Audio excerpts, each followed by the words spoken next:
শিক্ষক শিক্ষিকা, ছাত্রছাত্রী এবং সাংবাদিক ভাইরা যারা এসেছিলেন তাদেরকে আবারও কৃতজ্ঞতা জানিয়ে এবং সমগ্র বাংলাদেশে যারা আজকে এই একযোগে মানববন্ধন করছে তাদের প্রতি কৃতজ্ঞতা জানিয়ে আমি আজকের এই মানববন্ধন আমরা আমাদের যথাসময়ে আমরা যে টাইম নিয়েছিলাম সেই টাইমের মধ্যেই আমরা এই মানববন্ধন শেষ করলাম।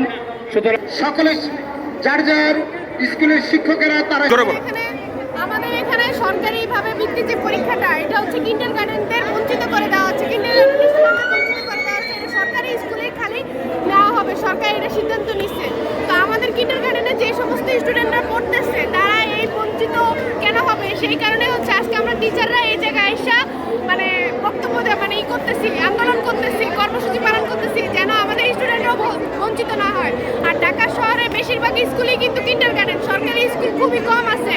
আর অনেক বড় বড় মানে লোকেদের সন্তানরা কিন্তু আমাদের এখানেই পড়ে, যার কারণে আমরা চাচ্ছি যে তারা যেন মানে এই বঞ্চিতটা না হোক, তারা যেমন আমাদের এই সুযোগটা পায়, বৃত্তি পরীক্ষার পঞ্চম শ্রেণী বৃত্তি পরীক্ষার সুযোগটা পায়। সেই কারণেই হচ্ছে আজকে আমরা এখানে এসে প্রতিবাদ করছি বা মানববন্ধন করছি সরকারের কাছ থেকে।